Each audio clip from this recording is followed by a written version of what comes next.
আমি চ্যালেঞ্জ দিয়েছিলাম। আমি বললাম দুর্নীতি করতে আসিনি, মানুষের সেবা করতে এসেছি। শেখ মুজিবের মেয়ে দুর্নীতি করে না। এই সমস্ত কথা শুনলে এখন হাসি পায়।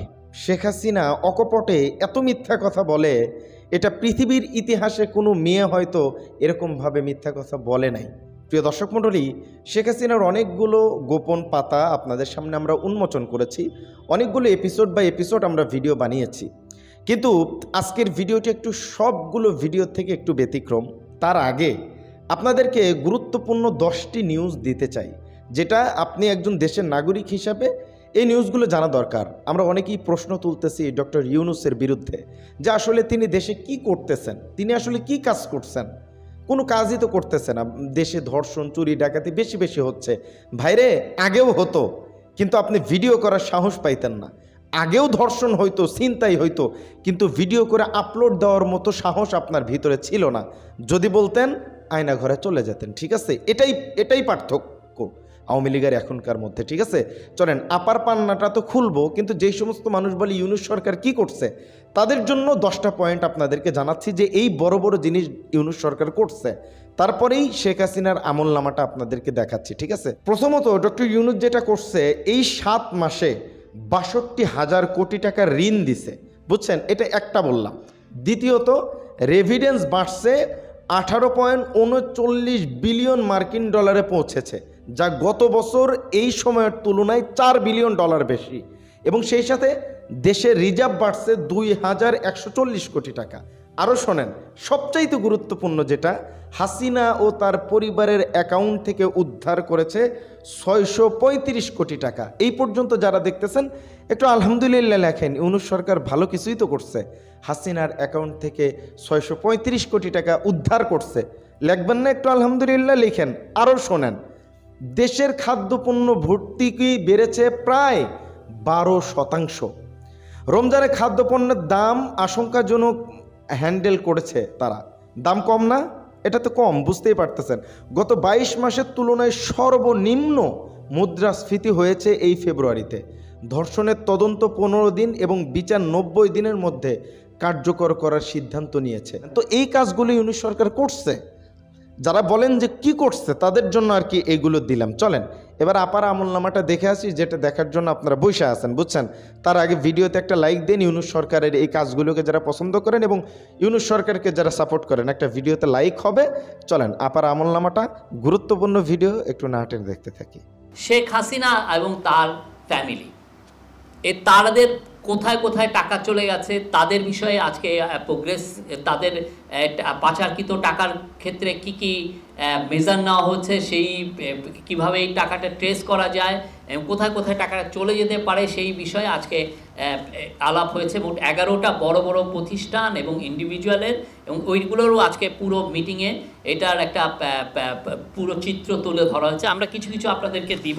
তো আমি শেখ হাসিনা এবং কেস নাম্বার 1, সাবেক প্রধানমন্ত্রী শেখ হাসিনা, তার পরিবার ও তাদের স্বার্থ সংশ্লিষ্ট ব্যক্তি এবং প্রতিষ্ঠানের বিষয়ে, যেটা বিএফআইইউ এবং যৌথ তদন্ত দল, টাস্কফোর্সের মাধ্যমে যারা কাজ করছেন, বিএফআইইউ কাজ করছেন এবং একটা যৌথ তদন্ত দল কাজ করেছেন, সেটার বিষয়ে যেটা অগ্রগতি সেটা আমি বলছি। এটা 2টা গোয়েন্দা প্রতিবেদন দুদকে প্রেরণ করা হয়েছে। 5.15 কোটি টাকা স্থিতিসহ 11টি ব্যাংক হিসাব অবরুদ্ধকরণ মানে ফ্রিজিং করা হয়েছে, যেটা বিএফআইইউ করেছে, এবং সকল ব্যাংক হিসাবের তথ্য দুদকে প্রেরণ করা হয়েছে। আর যৌথ তদন্ত দল যেটা করেছে, তারা যুক্তরাষ্ট্র, যুক্তরাজ্য, মালয়েশিয়া, সিঙ্গাপুর, হংকং এবং কেমান দ্বীপপুঞ্জের সম্পদের সন্ধান পাওয়া গেছে। তারা তাদের সম্পদে, এই যে সাবেক প্রধানমন্ত্রী শেখ হাসিনা, তার পরিবার ও তাদের স্বার্থ সংশ্লিষ্ট ব্যক্তি এবং প্রতিষ্ঠানের, এদের ক্ষেত্রে অ্যাসেট ট্রেসিং আমরা করতে সক্ষম হয়েছি। যুক্তরাষ্ট্র, যুক্তরাজ্য, মালয়েশিয়া, সিঙ্গাপুর, হংকং এবং কেমান দ্বীপপুঞ্জ, এই দ্বীপপুঞ্জের সম্পদের সন্ধান পাওয়া গেছে। মালয়েশিয়ার একটি ব্যাংকে রাশিয়ান স্ল্যাশ ফান্ডের অস্তিত্ব পাওয়া গেছে।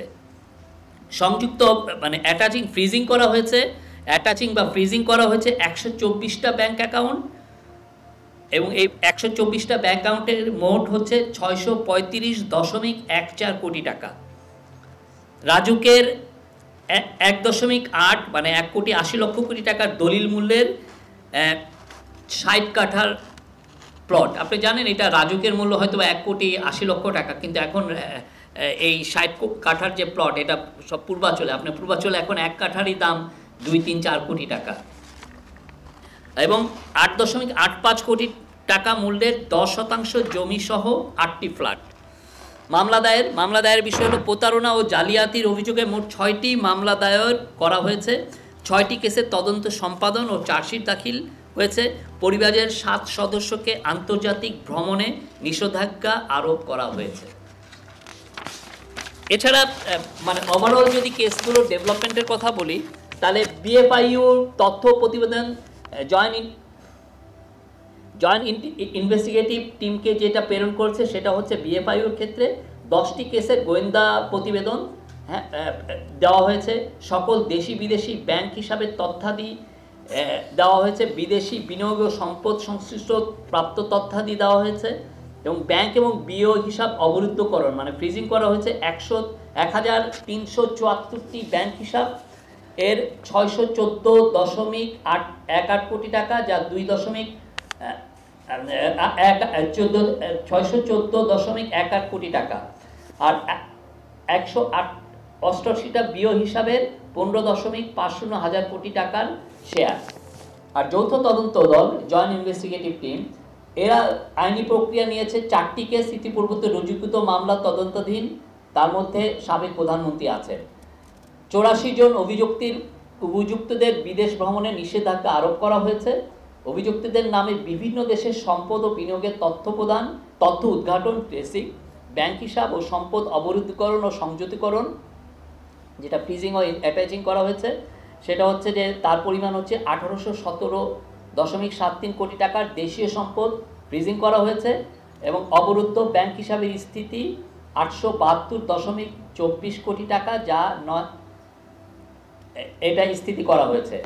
আর শেয়ার অবরুদ্ধ করা হয়েছে 19.68 কোটি টাকার শেয়ার অবরুদ্ধ করা হয়েছে। আর 124.67 মিলিয়ন মার্কিন ডলার এবং 3.79 মিলিয়ন পাউন্ড এবং 11.75 মিলিয়ন ইউরো মূল্যের সম্পদ ক্রোকের আদেশ দেওয়া হয়েছে। আপনারা জানেন যে এটা নিয়ে সেন্ট্রাল ব্যাংকের গভর্নর স্পেশালি কাজ করছেন, অ্যান্টি করাপশন কমিশনও এটা নিয়ে কাজ করছেন। সেন্ট্রাল ব্যাংকের গভর্নর এই 15 বা 16 তারিখে উনি লন্ডনে যাবেন। লন্ডনে যে ওইখানে অনেকগুলো ল ফার্মের সাথে কথা বলবেন, ওইখানে এই সংক্রান্ত যারা যারা কাজ করছেন তাদের সাথে ওনারা বৈঠক করবেন, এবং অল পার্টি পার্লামেন্ট গ্রুপ ইউকের আপনি জানেন কমন্স সভার ওইখানে উনি কথা বলবেন, এবং ওই ইয়েতে আমরা সেন্ট্রাল ব্যাংকের থেকে মানে ইন্টারিম গভর্নমেন্টের তরফ থেকে বলা হবে যে যাদের টাকাটা ওইখানে আমরা জানছি যে ওইখানে চলে গেছে, তো সেই ক্ষেত্রে তাদের টাকার বিষয়ে যাতে ওই সম্পদগুলো যেগুলো ট্রেসিং করা হয়েছে সেই সম্পদগুলো যেন ফ্রোজেন করা হয়, টাকা এবং সম্পদ, এটার বিষয়ে আমরা তাদের সাহায্য।